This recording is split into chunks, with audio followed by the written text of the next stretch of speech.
All right, we're here with our latest episode of Coach to Coach Convo, and our guest today is Ed Passino, who I've known for a while, back when he was with USA Football, and I was the executive director of the Michigan High School Football Coaches Association. Ed is now working with the NFL and the National Federation of High Schools in a very unique role, kind of working the partnership between those two organizations and heading up some initiatives that I think are really exciting to grow the game of football.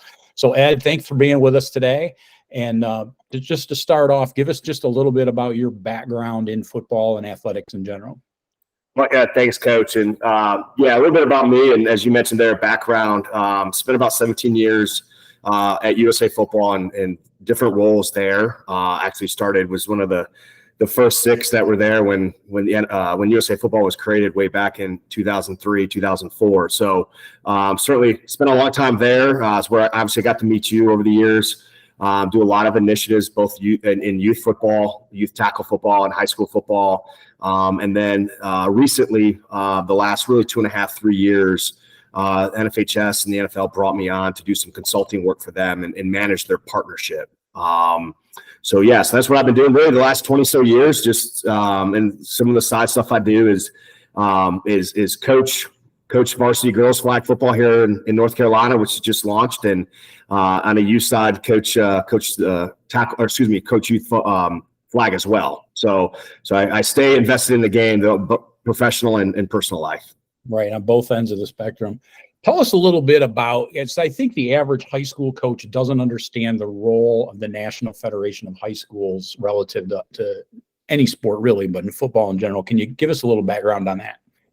Sure. Yeah. As far as NFHS, a couple of things that we have. Obviously, if any coach, they're probably familiar with the rule book.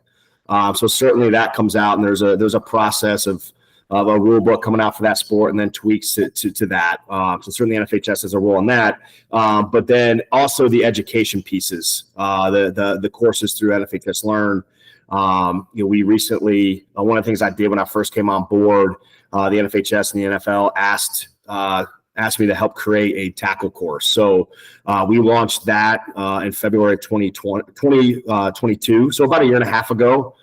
So again, as far as the role of NFHS is, the tackle course is just one course of thousands of courses that coaches can go to, regardless of sport, can go to take and become a better coach through those. Right. I think that's really at least in our area, really an under promoted part of the NFHS that people really aren't taking advantage of and really need to be made more aware of. So tell us now a little bit or a lot of bit about what your role is now working with the NFL and the NFHS. Yeah, so really it's managing the partnership. There's a lot of, when I was brought on about 2.5 years ago, the sport was at a different place coming out of COVID. The tackle numbers had dipped under 1 million participants at the high school level. And one of the first things they said is, hey, let's put our brainstorm. What do we have to do? What are your ideas on to grow the game? And so, certainly we've launched This Is High School Football campaign. So that was the first thing we did is met with a lot of marketing people, a lot smarter than me, but certainly met with a lot of football coaches as well. And then certainly my background of sitting in meetings with you years ago, and those groups that we have from across those coaches that we would have from across the country. And what did the sport need, and what do we need to promote the best values, the benefits of football, and how could we reach the moms and dads that are making that decision, at the dinner table with their son, or their daughter, and trying to capitalize on the timing. Me personally, I have a freshman, and when I first took this role with the NFL and the NFHS, he was back in 6th grade. So we certainly went through that as a family. He never really showed interest in playing youth tackle football. Not that we would have let him. The conversation never came up. And then, 6th grade year, you start to, You get the paperwork getting sent home. Hey, if you're interested in playing, middle school or junior high football, you've got to go to this information setting. You've got to get a physical. These are the steps that need to happen. So what we tried to do is initially when I was brought on board is try to identify when does the timing of it, when do those conversations take place, and how can we best educate moms and dads and those student athletes on making a decision that's best for their kid. And then you had the second wave, right? You had kids that'll come through that don't play football in middle school and high school, middle school or junior high, but now all of a sudden it's the tail end of their 8th grade year. And there's another opportunity to have that conversation as they move into high school. So a lot of it is, obviously the teamwork, the benefits, understanding maybe certainly where kids are in their lives at that point as well. Adolescents, going through all the stuff that the changes and things like that, their interests, and really educating moms and dads on. Obviously, we had launched a course. I think sometimes that, at the high school level, the youth level, yes, you still get some coaches maybe doing some bad drills and things like that, but those are anomaly. That's not the norm. So it's educating moms and dads that, hey, this sport's in a good place. Coaches have a lot of the coaches out there, overwhelming majority of them have updated their ways with the times and understand what the best practices are now. I'm sure the way you coach, Scott, different than when you coached 40 years ago, and the 100%. Way not but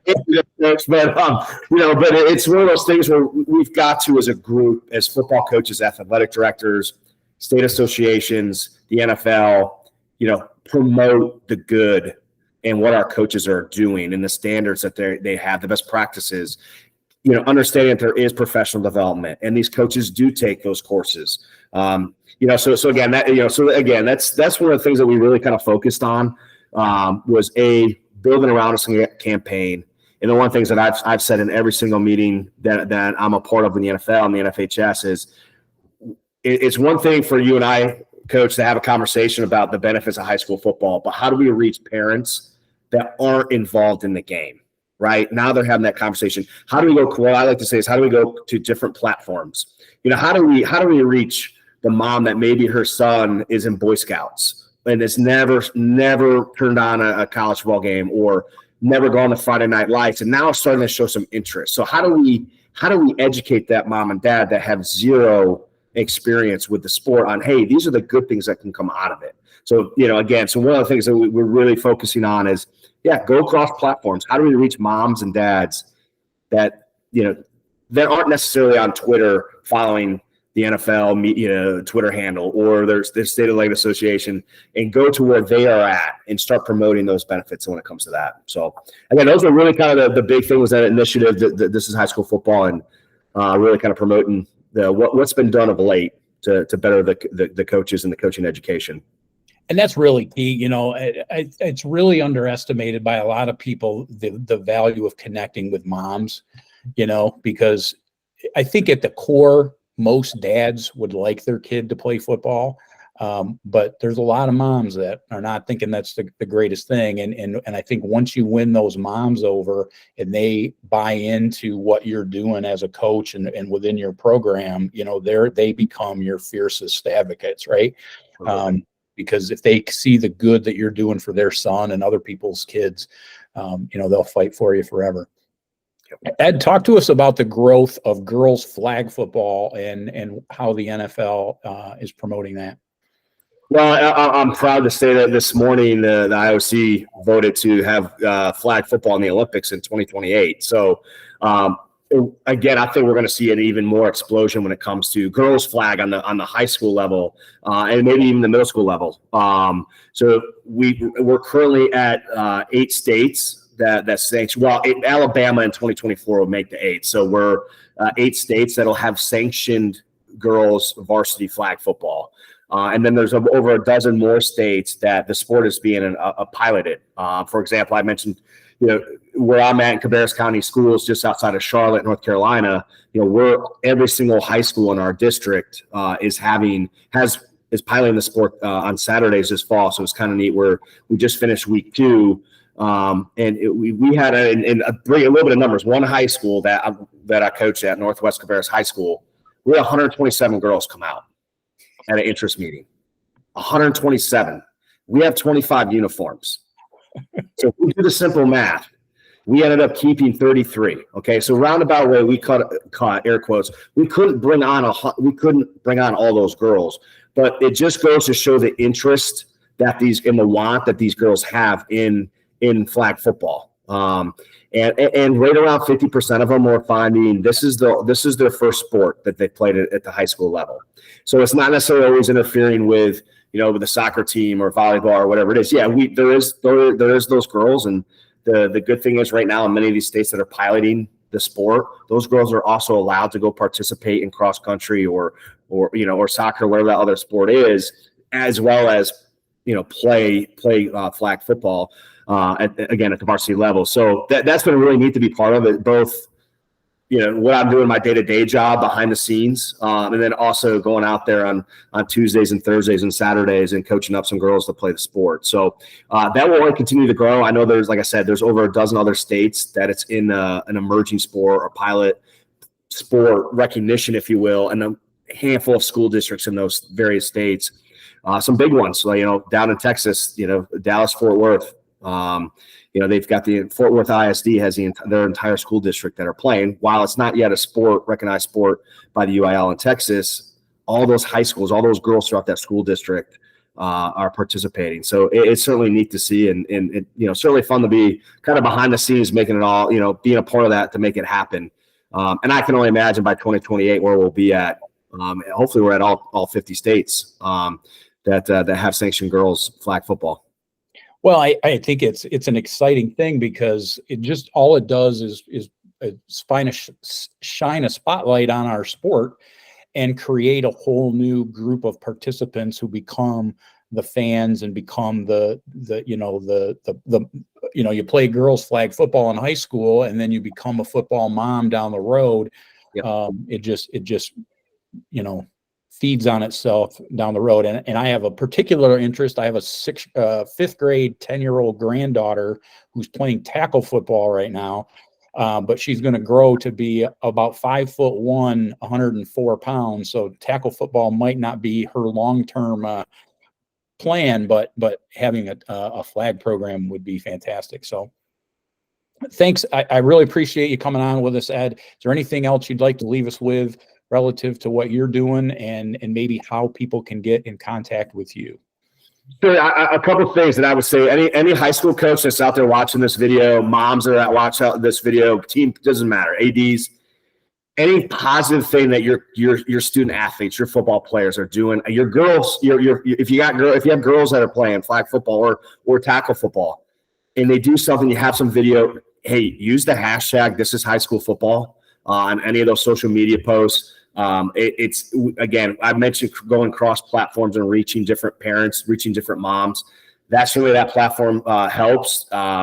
If you have some ideas too that can help us in your state, your area, you want to reach out to me.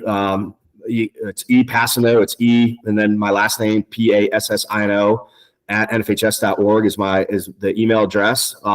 So yeah, I mean. You can hit me up on Twitter as well. But yeah, certainly thanks for the time, and anything I can do to help, just let me know. All right. Well, thanks, Ed. Thanks, Coach.